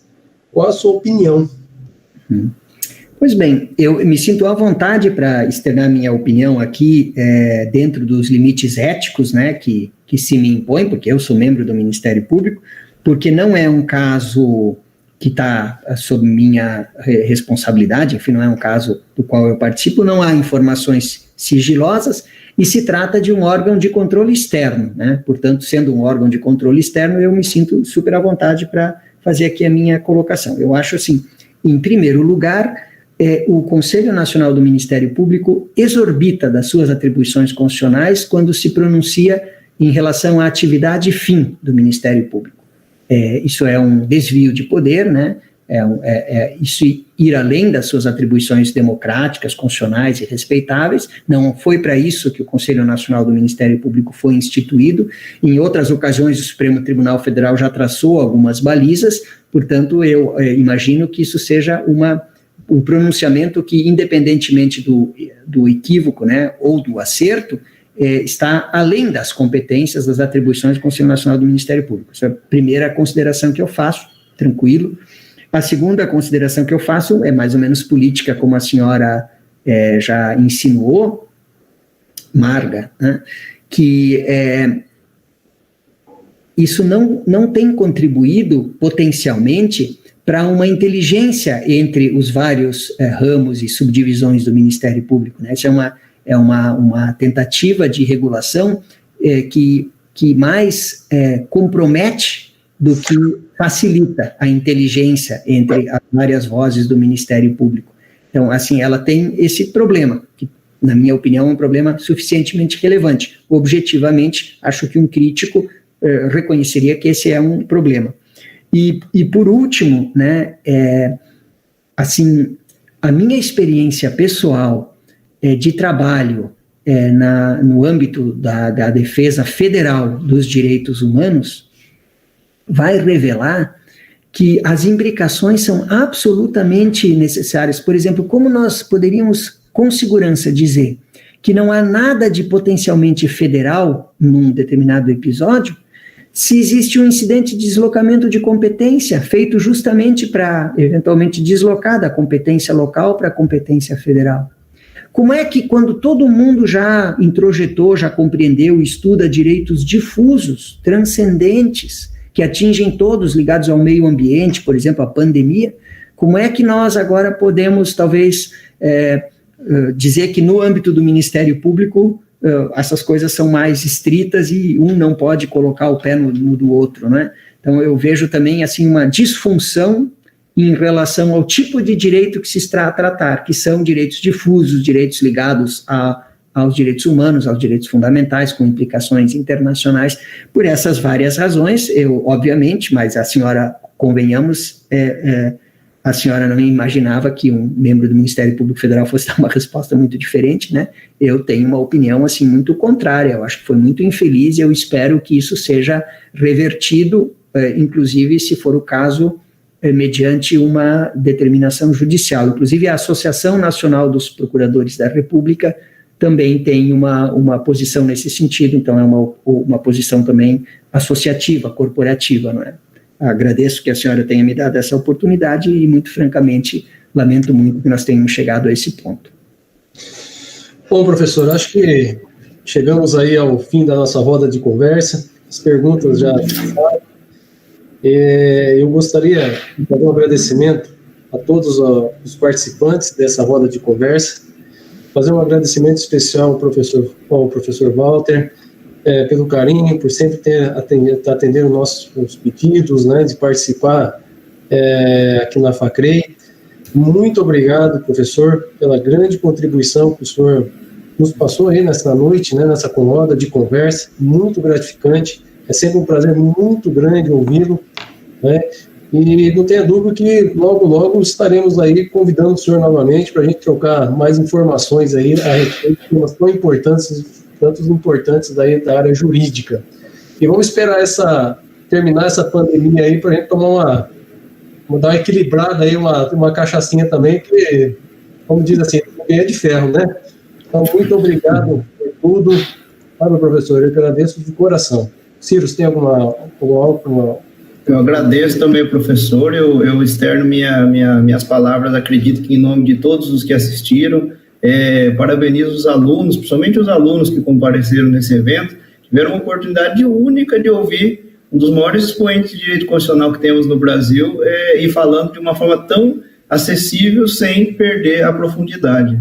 Eu acho que quem perdeu isso deve correr muito rapidamente para o YouTube para poder assistir essa live que vai ficar disponível, porque é rico demais o conteúdo e abordou temas assim de uma miríade enorme, de uma forma super simples e completa. Professor, muito obrigado pelo privilégio que nós tivemos aqui de ter a companhia do senhor. Uma honra e um contentamento meu. Muito obrigado. Cuidem-se todos. Boa noite. Boa noite. Grande abraço a todos. Um abraço. Professor, qualquer coisa que precisar, estaremos sempre à disposição. Tá bom? Obrigado, Ciro. Obrigado a todos. Até amanhã, se Deus quiser. Até.